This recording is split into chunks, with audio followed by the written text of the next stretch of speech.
Thank you. Thank you. అమ్మా ఇప్పుడు లేటెస్ట్‌గా ఈ చంద్రబాబు నాయుడు గారిని అరెస్ట్ చేసినాక మీ పార్టీలో కొంతమంది సంబరాలు చేస్తున్నారు. మీరు కూడా సంబరాలు చేసుకున్నారంటున్నారు. నిజమా? లేదండి. ఎవ్వరు చేయలే. నాకు తెలిసి మా సీఎం గారు ఒకటే చెప్పారు అందరికి కూడా. హ్మ్. ఎందుకంటే కష్టం వచ్చినప్పుడు మనము ఎగిరి పడకూడదు. ఆ కష్టం మనం కూడా ఒకసారి అనుభవించాము. అవును. అందువలన ఇప్పుడు వాళ్ళ వైపు బాధ ఉంటుంది గనక మీరెవ్వరూ కూడా అతిగా పోబోకండి. కానీ అతను చేసిన తప్పేంటనేది మాత్రం వివరంగా చెప్పండి. అవును. ఎందుకంటే లేకపోతే మనమే అరెస్ట్ చేశామనేది ఎక్కువగా వాళ్ళు ప్రొజెక్ట్ చేస్తా ఉన్నారు గనక. అది కాదు ఇతను చేసిన తప్పు ఇదని చెప్పండి తప్ప ఎవ్వరూ గూడా సంబరాలు చేయటం ఇలా చేయొద్దన్నారు. నేను కూడా నా పర్సనల్‌గా ఘాటు దగ్గరికెళ్ళాను. హ్మ్. ఒకసారి నా భర్తతో షేర్ చేసుకున్నాను నేను కొంచెం. ఎందుకంటే మీ అందరికీ తెలుసు ఎన్నో ఏళ్లుగా నేను ఆయన కోసమే నిలబడ్డాను. హ్మ్. ఆయన బాధేంటో పంచుకున్న దానిగా ఇన్నాళ్ళకి కనీసం ఆయన ఆత్మకు శాంతి కలిగి ఉంటుందేమో అని నేను వెళ్ళానన్నమాట. హ్మ్. అంతే తప్ప అక్కడ కూడా నేనేమి మాట్లాడలేదు. బ్యాలెన్స్‌గానే మాట్లాడాను. హ్మ్. ఇంకా భువనేశ్వరికి నేను సానుభూతి కూడా చెప్పాను నేను. హ్మ్. అంటే ఎంత కాకపోయినా మీకు ఫ్యామిలీ మ్యాటరే కదా! అవుననుకున్నా, కాదనుకున్నా అల్లుడే అవుతాడాయన. అయినా సో కూడా ఆయన అల్లుడుగా ప్రవర్తించి ఉంటే నేను నిజంగానే వాళ్ళ కుటుంబంలో ఈ పాటికి నేను కూడా అలా ఉండి వాళ్ళ వైపు ఉండుండేదాన్నేమో. హ్మ్. కానీ ఆయన అలా చేయలేదండి. ఆయనే కాదు ఈ కుటుంబం మొత్తం కూడా మమ్మల్ని వెలేసినట్టే చూసారు. చివరికి తండ్రిని కూడా బయట పెట్టుకున్నారంటే ఇంకా ఏం కుటుంబం అనుకోవాలండి. ఆ ఫీలింగే లేకుండా చేశారు గదా! ఒకవైపు నుంచి ఎంత అనుకున్న ప్రయోజనం ఏముంటుంది? చప్పట్లు కొట్టాలంటే 2 వైపులు 2 చేతులు కలవాలి గదా! ప్రేమలు రావాలన్నా అంతే రావాలి. అవును. పైగా ఒక తప్పు చేసి ఎన్టీఆర్ గారు ఎలాంటి వ్యక్తో అందరికీ తెలుసండి అవును. ప్రపంచమంతా. ఒక నిజాయితీపరుడు, నీతిమంతుడు. ఒక్క రూపాయి మాత్రమే ఆయన సాలరీ తీసుకొని ప్రజలకు సేవ చేసిన మనిషి ఆ వయసులో కూడా. అవును. అవినీతికి ఆమడ దూరం ఉండే మనిషి. అలాంటి వ్యక్తి అల్లుడుగా వచ్చి ఇంత దారుణంగా కొన్ని లక్షల కోట్లు ఎగబాకాడంటే అతని కరప్షన్ మేము చెప్పటం కాదుగా.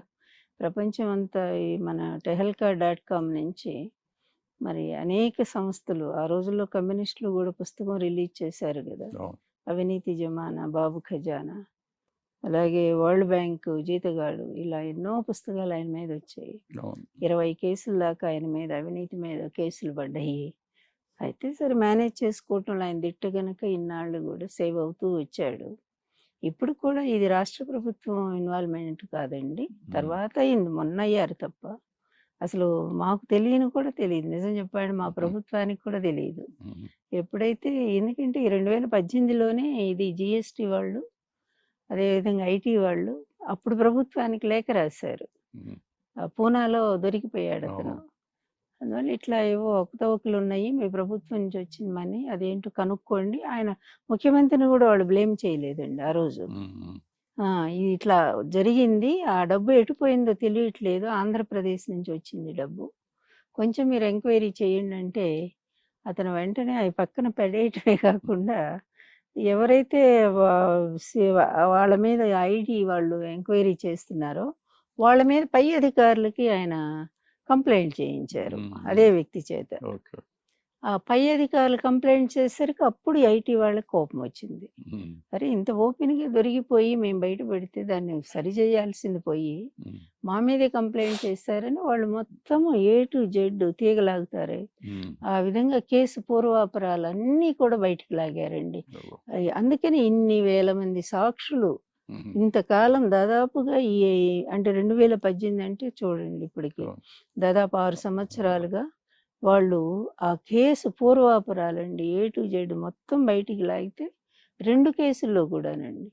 అటు అమరావతి భూముల కేసు 118,00,00,000. హ్మ్. అదేవిధంగా ఇక ఇది స్కిల్ డెవలప్‌మెంట్ కేస్ అయితే 370,00,00,000 అతి దారుణంగా బయటపడిపోయినాయి. ఎన్ని సాక్ష్యాలంటే వాళ్ళు సేకరించింది. వాళ్ళు దలుచుకుంటే అంతే గదా! అవును. మీరు చెప్తున్నారు అన్నీ బాగున్నాయి. మీరెందుకంటే మీరు ఒక్కళ్ళే కాదు. మీ పార్టీ వాళ్ళు కూడా చెప్తున్నారు. అట్ ద సేమ్ టైం వాళ్ళు అసలు ఇది కేసే లేదు అంటున్నారు వాళ్ళు. ఇప్పుడు అసలు కేసు లేదు, ఇప్పుడు పాడు లేదు, ఊరికే చేస్తున్నారు. మాటకి చేతకి చాలా దూరం ఉంటుంది కదా. లీగల్ అంటే లీగలే కదా. ఉమ్, ఇప్పుడు ఈడీ కేంద్ర సంస్థ, అవును, ఐటీ కేంద్ర సంస్థ ఐటీ, అదేవిధంగా జిఎస్టీ అంటే ఇంకా పవర్ఫుల్ సంస్థ దేశంలోనే ఈరోజు. ఈ 3 సంస్థలు ఇచ్చినటువంటి రిపోర్టు, అలాగే వాళ్ళ మీకు 2019లోనే ఎప్పుడో కదా పిఏ శ్రీనివాస్ మీద అవును, ఈడీ దర్యాప్తు చేశారు అవును, కదండి. అవును. దొరికిపోయాడు కదా, 2000 కోట్లు పట్టుబడ్డాడు కదా. ఉమ్, అతని దగ్గరే మొత్తం దొరికింది, అవును, ఇన్ఫర్మేషన్ అంతా దొరికింది. ఉమ్, ఈ రోజు ఏమి లేకపోతే వాళ్ళందరిని ఎందుకు దేశాన్ని దాటించారో చెప్పాలిగా వాళ్ళు సమాధానం. ఎక్కడున్నారు ఆ దొంగలంతా ఇప్పుడు? వస్తారు, మెల్లిగా వస్తారు, అవసరం వస్తారు, ఉన్నప్పుడు అదే వస్తారు. చెప్తున్నా. అందువల్ల మాటకి చేతకి చాలా దూరం ఉంటుంది. ప్రాక్టికల్గా దొరికిపోయిన దొంగ ఈరోజు చంద్రబాబు నాయుడు, అతని కొడుకు కూడా. అందువల్ల చేసిన పాపాలకు అనుభవించాలి కదండి. ఇంకా పాపాలంటే ఒకటి వచ్చింది, మీరు ఏమనుకోకపోతే ఒక పిచ్చి ప్రశ్న ఒకటి వేస్తాను నేను. ఆ, చంద్రబాబు నాయుడు గారి వల్లే రామారావు గారు మనకు లేకుండా పోయారని మీ లాంటి వాళ్ళు కొంతమంది ఎన్టీ రామారావు గారి అభిమానులు నమ్ముతారు ఇప్పటికి కూడా. అట్ ద సేమ్ టైం మీ వల్ల ఆయన పోయారని కొంతమంది అంటూ ఉంటారు, ఇప్పటికీ అంటారు. నిన్నగాక మొన్న ఆవిడ రేణుకా చౌదరి గారు కూడా స్టేట్మెంట్ ఇచ్చారు, ఏదో వీరభోగ వసంతరాయల కోసం మీరు ట్రై చేశారు, సో దాంతో ఆయన ఆ బాధలో పోయారని. ఏదైనా కానీ అల్టిమేట్గా ఆంధ్రులకి, ప్రతి తెలుగువాడికి ఆయన దేవుడు లాంటి ఆయన లేకుండా పోయాడు, ఎవరి వల్ల అనేది. ఒక్కటే రెడ్డి గారు, మీకు చెప్పేది ఏముంది, లాస్ట్ మినిట్ వరకు కూడా ఆయన ఎవరితో ఉన్నారు? లక్ష్మీ పార్వతితోనే ఉన్నారు. అవును, చివరి క్షణం వరకు కూడా ఏ భారీ గౌరవాన్ని ఆయన కాపాడారు. అంటే ఆమె మంచిది అయితేనే కదా ఆయన అలా తన భార్య గౌరవం కోసం నిలబడగలిగేది. ఇప్పుడు బయట వాళ్ళు తప్పు చేసింది, బయట వాళ్ళు పదవి లాగింది, వాళ్ళు అవమానం చేసింది, వాళ్ళు ఆయన బ్యాంకు ఖాతాలన్నీ స్తంభింప చేసింది, వాళ్ళు అవును, పార్టీ నుంచి సస్పెండ్ చేసింది, వాళ్ళు. ఇవన్నీ కూడా ఓపెన్గా ఉన్నాయే కదండి. అవును, అవును. ఇవి ఆరోపణలు అయితే కాదు, కాదు, నిజాలే. నిజాలే కదా, వాస్తవం జరిగినాయే కదా. అవును, చివరి క్షణాల్లో ఎన్టీఆర్ గారు ఎవరి మీద కోపం తెచ్చుకున్నారండి? చంద్రబాబు మీదే కదా. అవును, అవును, ఆడియోలు వీడియోలు అన్నీ కూడా ఆయన రిలీజ్ చేశారు కదా.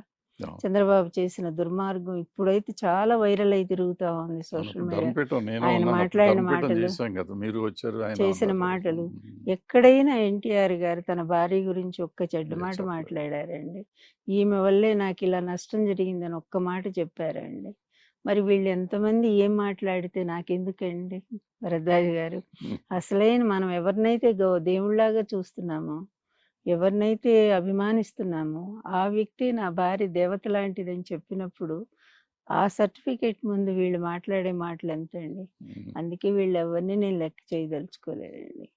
అందువల్ల వీళ్ళు ఎన్ని పిచ్చి మాటలు మాట్లాడినా వీళ్ళంతా కూడా ద్రోహులు, దొంగలు.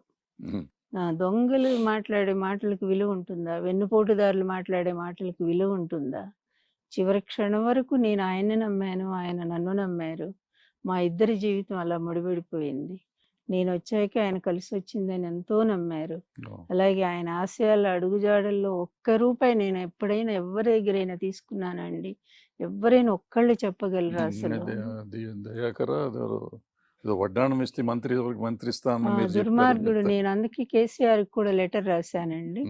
కేసీఆర్కి రాశాను లెటరు. తర్వాత సంతోష్ కుమార్ అని వాళ్ళ ఎంపీ ఉన్నాడు కదా, ఇప్పటికి నా ఫోన్లో ఉంటుందండి. ఆయనతో మాట్లాడి ఈ దుర్మార్గుడు ఇలా వచ్చి మాట్లాడుతున్నాడు, స్వయంగా అతనికి పంపానండి నేను. నీకు నిజంగా నీకు ఇప్పుడు మనవరాళ్ళు ఉండుంటారు కదా, నీ మనవరాళ్ళ మీద మనవల మీద నువ్వు ఒట్టేసి ప్రమాణం చేసి నిజంగా ఎప్పుడైనా నేను కలవటం కానీ నన్ను పర్సనల్గా అయినా, లేకపోతే నేను ఈ విధంగా నిన్నే కాదు పార్టీలు ఎవరినైనా సరే ఒక్క రూపాయి నేను అడిగినట్టు ఎవరైనా నిరూపించండి, ప్రమాణం చేసి చెప్పండి మీకు నమ్మకం ఉంటే. దేవుళ్ళు కూడా నమ్మని వాళ్ళు చాలా మంది ఉన్నారు, దేవుళ్ళ మీద దొంగ ఓట్లు వేస్తూ ఉన్నారు. కానీ సెంటిమెంట్ ఏంటంటే కొంచెం మన ఫ్యామిలీ, మన పిల్లలు వాళ్ళంటే మనం అంటే ఇంకా ప్రేమ ఉంటుంది. అందువల్ల వాళ్ళ మీద ప్రమాణం చేసి చెప్పు నువ్వు దయాకర్. ఇప్పుడు కూడా మీ ముందు కూడా అడుగుతున్నానండి, దయాకర్ నువ్వు నిజంగా నీకు మన మానవత్వం అనేది ఉంటే మనిషి అయితే ఎందుకు మినిస్టర్లు అవుతారో తెలియదండి. ఇలాంటి వాళ్ళు అబద్ధాలు చెప్పడానిక మినిస్టర్లు? ఎప్పుడో పోయింది ఇన్నేళ్ల తర్వాత వాళ్ళు కావాలని ఏబిఎన్‌లో నీ చేత చెప్పించి అడిగించారనేది లోకానికి తెలుసు. అవును. అయినా నీ వ్యక్తిత్వం ఏమైపోయింది? అవును. నీ మానవత్వం ఏమైపోయింది? మీ అన్నగారి భార్య మీద అంత దారుణమైన నిందేయటానికి నీ మనసు ఎట్లా ఒప్పింది? హుహు. అందుకే నీ పిల్లల మీద ప్రమాణం చేసి చెప్పు అందరి ముందని చెప్పి నేను అతనికి కూడా పంపించానండి. ఇప్పుడు నా ఫోన్‌లో ఉంది మీకు చూపిస్తాను నేను. ఆ లెటర్ మీకు కూడా పంపిస్తాను భరద్వాజ్ గారు. అప్పుడే నేను కేసీఆర్ ఓకే. గారికి పంపానండి. మీ మినిస్టర్ ఇలా పిచ్చి మాటలు మాట్లాడుతున్నాడు ఓకే. కూర్చొని ఇప్పుడు అని. వాళ్ళందరికీ ఇదేమో ప్రాబ్లమ్. మీరు పార్టీలో చేరారు. అన్నగారు ఉన్నప్పుడు కాంగ్రెస్ అంటే కాంగ్రెస్‌కి అగైనెస్ట్ గానే కదా ఆయన పార్టీ పెట్టారు. కాంగ్రెస్‌ని అవునండి. పంపించాలని పెట్టారు. ఏదైనా ఇప్పుడు వైఎస్ఆర్‌సీపీ పేరుకి వేరే గాని కాంగ్రెస్ పార్టీ ఇంకో రూపంలో ఉన్న కాంగ్రెస్ పార్టీ కదా! కాదండి. మీరు దాంట్లోకి ఎగనెస్ట్ వెళ్లారు అనే కాంగ్రెస్. దాంట్లో ఎగనెస్ట్ కాంగ్రెస్ అండి అది కూడా. అగైనెస్ట్ కాంగ్రెస్ అని ఇప్పుడు కాంగ్రెస్ ఇప్పుడు మీకు వైఎస్ రాజశేఖర రెడ్డి గారంటే కాంగ్రెస్ పార్టీ పక్కా కాంగ్రెస్. అవును. అందులోనే పుట్టారు. అవును. అందులోనే పెరిగారు. పాపం అందులోనే చనిపోయారు అవును. ఆయన. అవును. అవును. కానీ అదే కాంగ్రెస్ పార్టీ ఈ అబ్బాయిని వేరు చేసిందండి. ఇతన్ని అవును. వేరు చేయటంతో అవమానపడ్డాడు. తన తండ్రి మాట అవును. నిలబెట్టడం కోసం బయటకొచ్చారు. ఏ కాంగ్రెస్ పార్టీ అతన్ని జైలుకి పంపిందండి? అదే కాంగ్రెస్ అవును. పార్టీయే గదా! అవును. అవును. అతని జీవితం అంతా అతను కలవగలడా కాంగ్రెస్ పార్టీతో? కలవడు. అందువల్ల అతను వేరైపోయి తన సొంతమైన పార్టీ పెట్టుకున్నాడు. కలవకపోయినా సొంత వాళ్ళ పార్టీ అయినా నాన్న గాని పేరుతో పెట్టుకున్నాడు తప్ప అది మీరు ఎన్నైనా చెప్పండి. ఆ! ఆ రోజుల్లో ఆంధ్రాలో ఉన్న కాంగ్రెస్‌లో ఉన్న నాయకులు మొత్తం అంటే ఆల్మోస్ట్ ఓటర్స్‌తో సహా ఇటు డైవర్ట్ అయ్యారు. అవ్వచ్చండి. ఇప్పుడు అట్లా అనుకుంటే తెలుగుదేశంలో కాంగ్రెస్ వాళ్ళు లేరా? ఉన్నారు. ఇప్పుడున్నారు. అసలెందుకు ఒరిజినల్ అతనే చంద్రబాబు నాయుడే కాంగ్రెస్ కాంగ్రెస్. పర్సన్ గదండీ! అందువల్ల ఆ విధంగా వచ్చే వాళ్ళ సంగతి మనం మాట్లాడలేము. కానీ నాయకుడు ఏ విధంగా సిద్ధాంతానికి కట్టుబడి ఉన్నాడు. అతను యాంటీ కాంగ్రెస్‌గా ఉన్నాడు.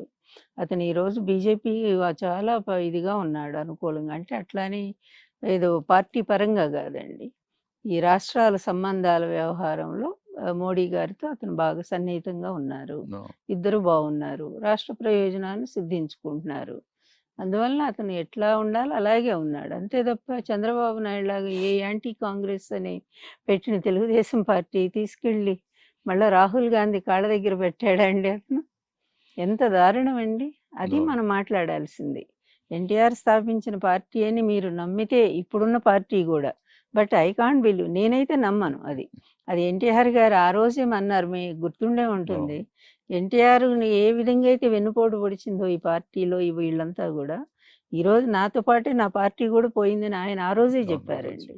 అందువల్ల ఆ పార్టీ ఆయనతో పోయిందండి. ఆ సిద్ధాంతాలు కలిగిన పార్టీ, No. పేద వర్గాల కోసం పుట్టిన పార్టీ, బీసీ వర్గాలకు పెద్దపీట వేసిన పార్టీ, పేదవాడికి అన్నం పెట్టిన పార్టీ, రైతుకు అండగా నిలబడ్డ పార్టీ. అలాంటి పార్టీ ఎన్టీఆర్‌తో పోయిందండి. ఈరోజు ఉన్నదంతా ఎవరండి అక్కడ? దొంగలు, No. అంత దగాకోర్లు, మోసగాళ్ళు, డిఫాల్టర్స్, బ్యాంకులు మోసం చేసిన వాళ్ళు, కార్పొరేట్ వ్యక్తులు, శక్తులు, తర్వాత అతని బినామీలు. ఇదా అండి తెలుగుదేశం పార్టీ సిద్ధాంతం? అందువల్ల ఆ పార్టీ మేము నమ్మమండి అసలు అది కానీ ఎన్టీఆర్ మీరు పార్టీ మీరు అంటే. ఎన్టీ రామారావు గారి భార్యగా ఏ పార్టీలో చేరకుండా ఉంటే బాగుండేదేమో. లేదండి. భరద్వాజ్ గారు నాకు సిద్ధాంతం మొదటి నుంచి ఒక్కటే అండి. నేను నిజంగా పవర్ ఆశిస్తే హిట్ టీవీ యాప్